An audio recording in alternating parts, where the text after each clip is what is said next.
आप सभी को मेरा प्रणाम। मैं हूँ श्रीमती रोशनी शर्मा। मैं करकरी के सौंदर्या फैमिली से हूँ और मैं एक शिक्षिका हूँ। सबसे पहले तो समग्र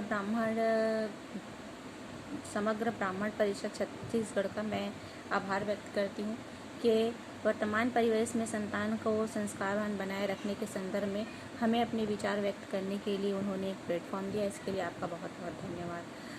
और अब संस्कार की बात है। हर माता चाहती है कि उसका बेटा संस्कारवान हो, उसका पुत्र उसके बच्चे संस्कारवान हो, और वो चाहती है कि सबसे अच्छा हो हमारा बेटा।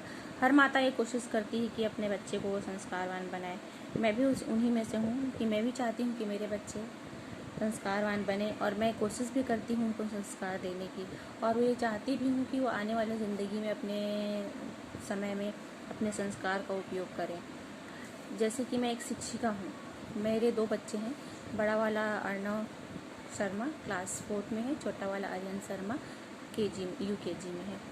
तो मैं एक शिक्षिका हूँ, क्योंकि मैं जॉब करती हूँ। मैं उतना समय अपने बच्चे लोग को बिल्कुल नहीं दे पाती जितनी की उनकी आवश्यकता है। पर्याप्त समय उनको एक माँ का जितना समय अपने बच्चों को मिलना चाहिए वो नहीं मिल पाता। फिर भी मैं कोशिश करती हूँ कि मेरे बच्चों को मैं जितना कम से कम समय में जितना संस्कार दे सकूं। ज्ञान, किताबी ज्ञान तो वो अपनी किताब से पा ही रहे हैं, लेकिन ज्ञान के साथ साथ उनको ज़रूरत है संज्ञान की। ज्ञान और संज्ञान में सिर्फ संग का अंतर है। संस्कार के बिना ज्ञान तब तक संज्ञान नहीं बन सकता है या बदल नहीं सकता संज्ञान में, जब तक ज्ञान को संस्कार ना मिल जाए।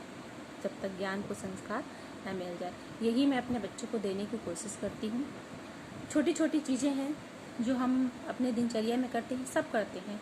सब चाहते हैं कि हम ऐसा करें, और करते भी हैं कई लोग। और ये सोचते हैं कि तो एक जनरली नॉर्मल सी चीज़ है जो हम भी करते हैं। मेरे विचारों को अगर कोई सुनेगा तो कहेगा कि ये तो हम भी करते हैं, और सही में सब करते हैं।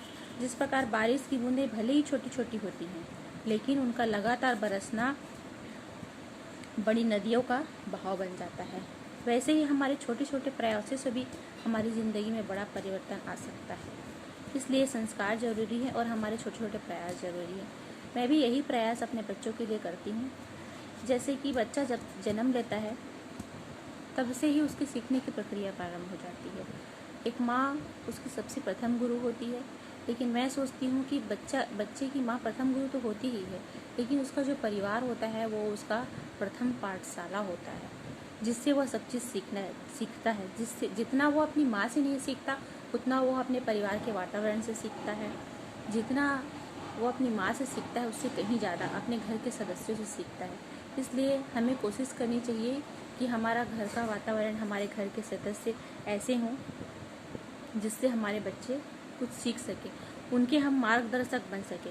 इसके लिए हमको सबसे पहले अच्छा इंसान बनना होगा, अपने में ही उस संस्कार को लागू करना होगा, जिससे हम अपने बच्चों के मार्गदर्शक बन सकें।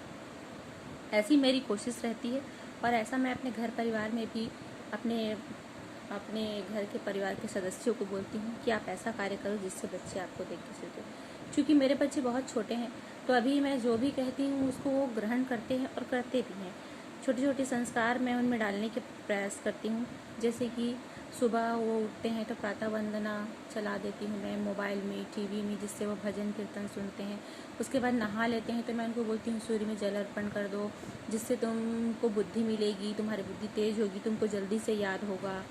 और बड़ों का संस्कार करना, छोटों को प्यार देना, जहाँ भी तुमको ज्ञान मिले उसको ग्रहण करना, कभी भी किसी के अगेंस्ट नहीं बोलना। ये सब छोटी छोटी चीज़ें हैं जो मैं उनको टाइम टाइम में सिखाते रहती हूँ। यूँ तो मैं उनका साथ बहुत कम दे पाती हूँ, लेकिन जब भी देती हूँ कोशिश करती हूँ कि पूर्ण उनको अपने सनातन धर्म से जोड़ सकूँ, संस्कार दे सकूँ, और अपने अध्यात्म से उनको जोड़ सकूँ। अध्यात्म से जोड़ना बहुत ज़रूरी है। अगर आप चाहते हैं कि आपका संस्कार आजीवन आपके साथ रहे, तो आपको अध्यात्म से जुड़ना होगा। अगर आप अध्यात्म से जुड़ेंगे तो कहीं ना कहीं संस्कार आपके साथ रहेगा ही रहेगा। ऐसा मेरा सोच है। यही सोच के मैं अपने बच्चों को ये संस्कार देती हूँ। मेरे लिए बहुत मुश्किल है, क्योंकि मैं उनके पास बहुत कम रहती हूँ, बहुत कम समय उनको देती हूँ। रात को जैसे मेरे बच्चे बोलते हैं मम्मी स्टोरी सुनाओ, हमको सोना है, तो मैं उनको कृष्ण लीला, राम लीला, शिव जी के बारे में, शिव जी की गाथा, दुर्गा माता की गाथा, ये सब उनको करवाती हूँ, सुनाती हूँ मैं, ताकि थोड़ा तो इनके दिमाग में अपने अध्यात्म, अपने सनातन धर्म के बारे में जानकारी रहे। ऐसा मैं करती हूँ, करने का भरपूर प्रयास करती हूँ कि मेरे बच्चे संस्कार से जुड़े, अध्यात्म से जुड़ें और अपने सनातन धर्म से जुड़ें, और मेरी कोशिश रहती है हमेशा। और ऐसे कहानी स्टोरी सुनाते हैं हम लोग, विशेष मौके पर साथ में आरती करते हैं। मेरे बच्चे घंटी, शंख ये सब बजाना जानते हैं, बहुत छोटे हैं बट शंख बहुत अच्छे से बजा देते हैं।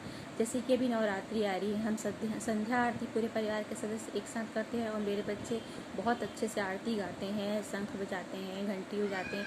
ये देख के मेरे को बहुत अच्छा लगता है, और मैं चाहती हूँ ये जो संस्कार है इसको आजीवन ही अपने साथ रखें। इसके लिए मैं उनको भगवान से जोड़े रखी हूँ, उनको पूजा पाठ करवाते रहती हूँ। अध्यात्म से जुड़े रहेंगे तभी मेरे बच्चे अपने संस्कार को आजीवन अपने पास रखेंगे, ऐसा मैं सोचती हूँ, ऐसा मेरा सोचना है। और यही सोच के मैं उनके में संस्कार डाल रही हूँ, और मैं चाहती हूँ कि ये संस्कार वो आजीवन अपनी ज़िंदगी में उपयोग करें और इसको बनाए रखें। और जैसे कि कहा गया है, पूरी दुनिया जीत सकते हैं हम संस्कार से, पूरी दुनिया जीत सकते हैं हम संस्कार से, जीता हुआ भी हार जाते हैं हम अपने अहंकार से। इसलिए हमको अपने संस्कार को बनाए रखने के लिए, अपने अहंकार को तोड़ने के लिए अध्यात्म से जुड़ना ज़रूरी है। इसीलिए मैं अपने बच्चों को पूजा पाठ और अध्यात्म से जुड़ने के लिए बोलती हूँ कि भाई तुम पूजा करो, पूजा करने से ये होता है, भगवान पे आस्था रखो, भगवान पे आस्था रखोगी तो तुमको ऐसा ऐसा सब होगा, भगवान तुम्हारी हर चीज़ पूरी करेंगे, तो तुम भगवान की पूजा पाठ करो। मेरा मानना ये है कि अगर आपको संस्कार को आजीवन अपने बच्चे में बनाए रखना है तो उनको अध्यात्म से जोड़ना होगा। जैसे कि हम अपने, अभी तो मेरे बच्चे छोटे हैं तो जो मैं कहती हूँ वो मान लेते हैं, जैसे बड़े होंगे, जैसे ही वो बाहर के परिवेश में जाएंगे, बाहर का इन्वायरमेंट में जाएंगे, वो सारी चीज़ें, संस्कार को धीरे धीरे उन लोग भूलते जाते हैं। लेकिन अगर वो अध्यात्म से जुड़े रहें, भगवान में एक बार अगर उनकी आस्था बन गई तो अपने संस्कार को नहीं छोड़ेंगे। गलत काम करने से पहले अगर वो मेरे बारे में ना सोचें, भले ही अपने माँ बाप के बारे में ना सोचें, लेकिन वो भगवान के बारे में ज़रूर सोचेंगे कि मैं ऐसा करूँगा तो ऐसा हो सकता है। इसलिए भगवान और अध्यात्म से जुड़ना बहुत ज़रूरी है, ताकि वो अपनी संस्कार को अपने साथ लेते हुए अपनी ज़िंदगी जिएं, ऐसा मेरा सोचना है। और तो बहुत कुछ है संस्कार को लेके कहने के लिए, और हर माँ बाप चाहते हैं कि उनका बच्चा संस्कारवान बने और अपने जीवन में संस्कार को लाएं। एक बात और कहना चाहती हूँ कि जैसे कि सब पढ़ लिख के किताबी ज्ञान प्राप्त करके डॉक्टर इंजीनियर बन जाते हैं, पैसा भी बहुत कमा लेते हैं, लेकिन उनके मन में सेटिस्फेक्शन नहीं होता है। क्यों नहीं होता है? क्योंकि वो अध्यात्म से जुड़े नहीं हैं, उनको आत्मसंतुष्टि मिलती ही नहीं है, चाहे वो जितना भी कर लें। लेकिन अगर आप अध्यात्म से जुड़ जाओगे, भगवान के ऊपर एक बार विश्वास हो जाएगा आपको, तो आप संतुष्ट रहोगे और कोई भी अनिष्ट कार्य करने से बचोगे, ऐसा मैं सोचती हूँ। और यही संस्कार मैं अपने बच्चों को दे रही हूँ, जो मेरे माता पिता ने मुझे दिया हुआ है, कि मैं किसी से डरूँ मतलब किसी का सम्मान करूँ, किसी की इज्जत करूँ, कि मेरे को इसके लिए ऐसा गलत काम नहीं करना है। तो जो आज का वातावरण है, शायद थोड़ा सा हम अपने बच्चों को इस इन्वायरमेंट के गलत चीज़ों से बचा सकते हैं। अगर हम उनको संस्कारवान बनाना चाहते हैं तो उनको अध्यात्म से जोड़ना पड़ेगा, ऐसा मेरा सोचना है। बस इतना कह के मैं अपनी वाणी को विराम देना चाहती हूँ, और आपका एक बार तहे दिल से फिर से आभार प्रकट करती हूँ समग्र ब्राह्मण परिषद छत्तीसगढ़ को, कि आपने मुझे ये प्लेटफॉर्म दिया कि मैं अपने मन की बात रख सकूँ, और इसके लिए आपका बहुत बहुत धन्यवाद। प्रणाम सबको।